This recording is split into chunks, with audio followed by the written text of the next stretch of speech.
Hey, what is up, all my beautiful people? Welcome to what I think is the most overpowered build on the Vikings, which are the new heroes of Heroes of the Storm. I want to say hero, but it's heroes because there's 3 of them. Now, just quickly to show you guys how the Vikings work. If you go 1, 2, 3, you can control them individually. 4, you can control them all together.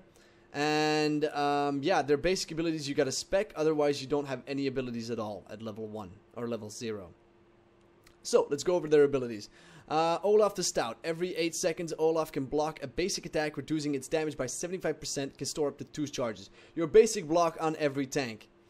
A little stronger because the Vikings are a little bit more squishy. The rest of these you can read on your own time. This makes the little ginger guy go invisible for a couple of seconds. This makes him regen. Makes them all have a little bit more regen. Another quick thingy, if they're all damaged, one can go back and click on the thing and get HP regen for all of them combined. Now, for the most OP build, I've gone Spin to Win, Jump, Longboat Raid, Hunkaburden Olaf, Norse Force, and Ragnarok and Roll. Let's go into a little bit more into depth on this one. Spin to Win deals damage around each Viking. Why? 300 damage by the person standing and getting hit by each and every one of those. What else we've got? We got Baleog attacks, heal himself. If you guys want to see the lifesteal build that I've doctored out, let me know in the comment section below. I'll do a special one on those. Then we've gone into Jump. What does Jump do? Grants temporary invulnerability. If we see it, all the Vikings jump up into the air and they drop back down.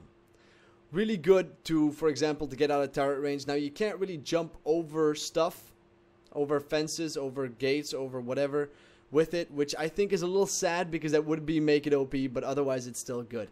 Then we went into Longboat Raid. What is Longboat Raid? Here we go. The Vikings will all turn into, I'll just read the thingy out loud. Hop into an unstoppable longboat that fires nearby enemies for 382 damage per second. Can fire a mortar that deals 490 damage in an area. The boat has increased health for each Viking inside. Lasts 12 seconds. Now, if you play Tychus, you know that he can turn into Odin and he can go from 0 health or for 1 HP back to 100. Basic thing on the Vikings. If they're all at 1 bar and you still press longboat, they will go into full HP, and as you can see right here, hop into a giant ship, which will fire balls out of flaming balls at your opponent, doing a whole lot of damage. Or you can always throw out mines at people, which is a 1-second cooldown, and it does area of effect damage. Alright, now that we've got that, let's quickly go over their Z, because I haven't done that. They don't actually mount up, but they run really, really fast.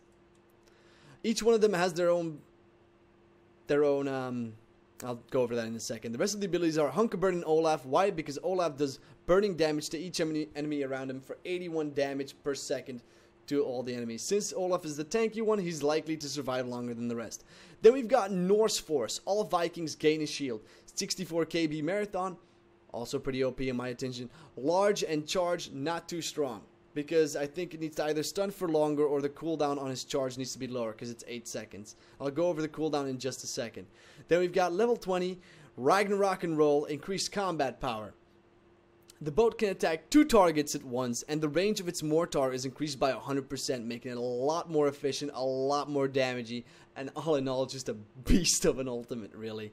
Then we've got the passive, which I quickly want to go over. Fast restart, death timers are lost, and the Vikings, death timers for the lost Vikings is reduced by 25%. You can also spec into that by increasing that 25% to 50% with your level 20. Now, to go over the rest, let's see, what do I still need to do? Oh yeah, let's go over each and every one of them. Now we've got Olaf. Let's put him over here real quick. Let's make him face us. And let's see. Olaf can charge at enemies by right-clicking on them. 8-second cooldown. That 8-second cooldown needs to be nerfed so damn bad. Olaf gains increased health regeneration when out of combat for 4 seconds. Olaf is basically the tank. Now, since we spec'd into him, we've got Olaf the Stout, making him more tanky. And we've got Hunkaburning Olaf, allowing him to do AoE damage around. Now, since we've got the second one, which is Baleog. Baleog is basically your bruiser that throws knives. Baleog deals 50% splash damage to enemies behind his attack target. Now, I've got a little bit of a build that allows Baleog to do a whole lot more lifesteal and a whole lot more attack speed. If you go into Baleog's attacks, heal himself for 20%, of the damage dealt. And right here, Baleog increased attack speed.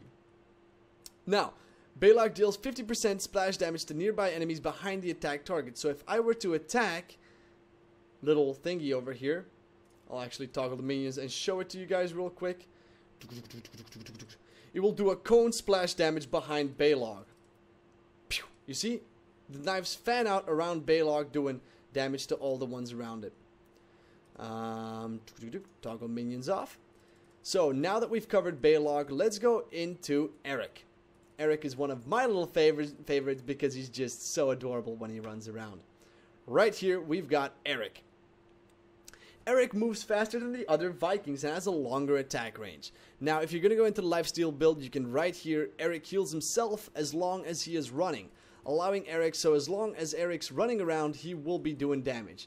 Now, Erik is your ranged, basically your AD carry if you play League of Legends. So if I were to run with Erik and attack, he's got the ones with the longest attack range. Oops, can't really orb walk, Fred. There we go. Boom. So Erik is your ranged AD carry. If you spec into him, for example, he can go invisible, he can knock back enemies, I think, right here. He can destroy a turret's ammo, and then right here heal himself as long as he's running.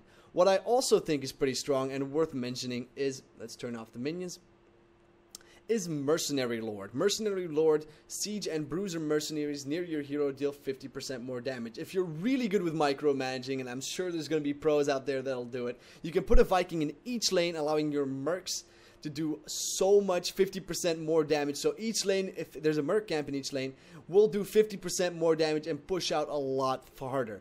In my opinion, really OP. So I think we've almost gone over the rest. Yeah, we've gone over the abilities. We've gone over what each and every Viking does. I hope you guys enjoyed. Let's make him run. I love doing that. I think that's my favorite. Hope you guys enjoyed. If you did, don't forget to hit that like button and that subscribe button. I'll quickly show you guys how much siege damage they can actually do. They can actually stay out of the turret's range, which is pretty OP. I did not know that with the boat, which is so dang OP. So dang OP. Alright guys, I hope you enjoyed this tutorial. Don't forget to go check out the Road to Rank 1 series. And yeah, stay tuned for a lot more awesome content, guys. Leave a like, leave a subscribe, and good night everybody.